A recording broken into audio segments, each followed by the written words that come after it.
Assalamualaikum warahmatullahi wabarakatuh. Apa kabar teman-teman semua? Mudah-mudahan kalian sehat selalu, amin ya robbal alamin. Nah teman-teman, kembali lagi dengan saya Henry Cahtani.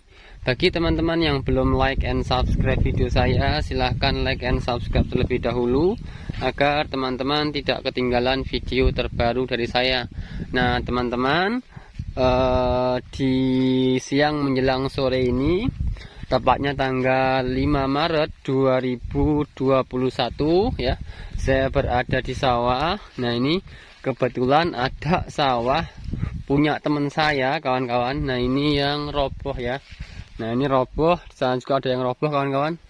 Terus di sana itu ada yang roboh juga, dan pojokan ini roboh.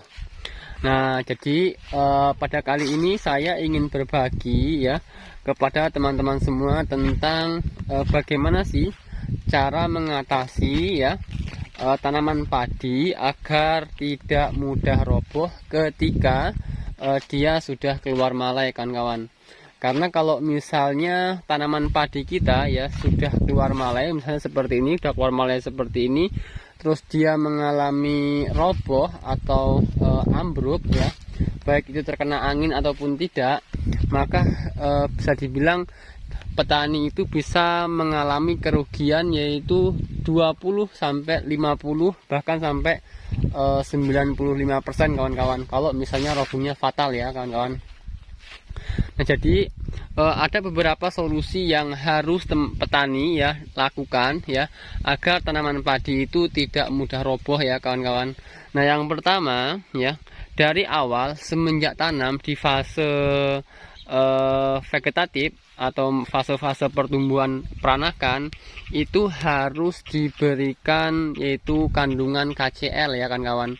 Nah jadi kalium ya. Jadi setiap pemupukan, baik pemupukan pertama maupun kedua, itu usahakan kita campuri menggunakan kalium ya. Jadi misalnya NPK, nah itu ya, jadi kita harus menggunakan kalium.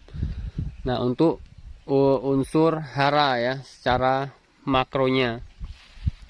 Nah yang kedua teman-teman ya, kalau misalnya ketika pemupukan padi kita sudah menggunakan unsur hara makro yaitu kalium, yang selanjutnya yaitu ketika memang musim angin-angin kencang atau musim-musim penghujan, itu tanaman padi ya, tanaman padi kalau memang anginnya itu kencang ya, jadi mulai padi sudah mulai keluar malai 1-2 itu harus disat ya, sawahnya harus disat.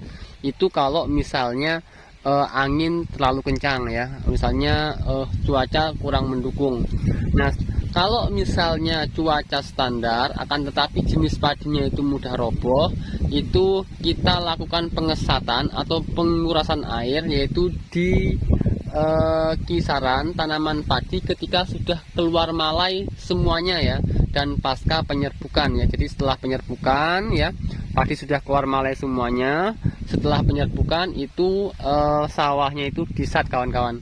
Nah ini yang roboh ini, lihat nih ya, jadi ya posisinya banjir sawahnya. Nah ini, nah jadi banjir sawahnya. Nah ini jadi banjir sawahnya, kawan. Nah, seharusnya kan ini disat nih. Nah ini kan sungainya masih dalam nih, masih ke bawah. Nah jadi kalau misalnya tidak disat ya efeknya seperti ini, kawan-kawan. Jadi tanaman padi mudah roboh. Nah jadi untuk teknik pengurasan atau pengesatan ini sangat penting sekali ya agar tanaman padi tidak mudah roboh. Nah yang pertama adik ya, saya jelaskan sekali lagi, saya ulangi, dilakukan ketika tanaman padi sudah bunting tua, keluar malai 1-2, kalau misalnya memang cuaca sangat ekstrim ya. Nah ini teman-teman, ketika pengesatan di fase-fase bunting memang kita ada kekurangan yaitu serangan hama tikus ya, karena ketika fase bunting itu tikus sangat suka ya dengan tanaman padi. Nah jadi memang jadi kita lihat kondisi hama tikus juga. Memang kalau saya pribadi untuk pengurasan atau pengesatan air di sawah itu ketika tanaman padi sudah keluar malai semua dan setelah penyerbukan. Jadi penyerbukan selesai, padi mulai mengisi, nah itu kita lakukan pengurasan atau pengesatan air yang ada di sawah kita. Tujuannya apa? Agar batang padi itu kokoh ya, nggak lembab. Jadi batang padi itu kokoh ya dan cepat menua, dan selanjutnya daun padi cepat menguning. Nah seperti itu ya kan kawan. Dan untuk pengisian bulir itu lebih maksimal, karena kalau misalnya sawah ini tidak disat ya, maka batang padi itu kan kawan, nah batang padi ini akan terus tumbuh ya, dia akan terus tumbuh untuk tinggi, rosnya ini akan terus panjang ya, bahkan akar-akarnya akan tumbuh di atas. Nah kalau misalnya dia disat, maka akarnya tidak tumbuh di atas tapi dia tumbuh di dalam tanahnya. Nah seperti itu, jadi dia akan semakin kuat. Jadi pertumbuhannya itu nanti ketika air disat, maka pertumbuhannya itu ada di dalam akar, di dalam tanah ini ya, akarnya itu akan berada di dalam tanah. Terus nah batang ini lebih fokus kepada bulirnya, bukan kepada batangnya atau daunnya lagi ketika memang kondisi sawahnya itu disat ya, ketika fase pengisian bulirnya kawan-kawan. Dan selanjutnya ada keuntungan ya ketika kita lakukan pengesatan air ya, ketika di fase-fase mulai pengisian seperti ini kawan-kawan, yaitu tanaman padi itu tidak mudah terserang oleh jamur ya, karena kondisi yang lembab. Kalau misalnya banyak airnya, kondisi sawah lembab, maka sangat mudah untuk pertumbuhan dan perkembangan jamur ataupun bakteri. Dan selanjutnya kalau misalnya sawahnya itu disat, maka bisa terhindar dari serangan hama ya, khususnya hama wereng kawan-kawan, karena hama wereng itu suka pada tanaman padi yang lembab ya, yang lembab dia akan suka untuk bertelur, berkembang, dan dia menetap di situ ya. Seperti itu ya teman-teman. Jadi ini ada dua cara ya, bagaimana untuk meminimalisir ya, yang jelas untuk meminimalisir agar tanaman padi tidak mudah roboh.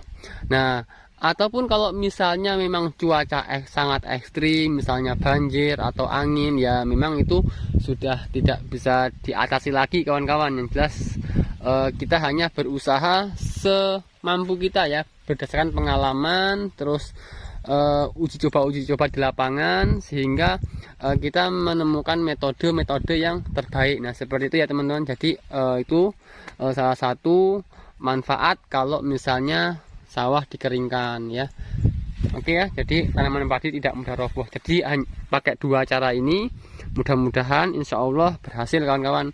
Akan tetapi kalau misalnya cuacanya sangat ekstrim sekali ya sulit ya kawan-kawan. Tapi yang jelas kita sudah berusaha. Nah seperti itu ya teman-teman. Jadi jangan lupa lakukan dua tips tadi. Ketika pemupukan pertama maupun kedua kita campur dengan kandungan kalium. Yang selanjutnya jangan lupa kondisi air sawah dikurangi, bahkan kalau bisa dikeringkan sawahnya. Oke kawan-kawan, sampai sini jangan lupa subscribe. Assalamualaikum warahmatullahi wabarakatuh.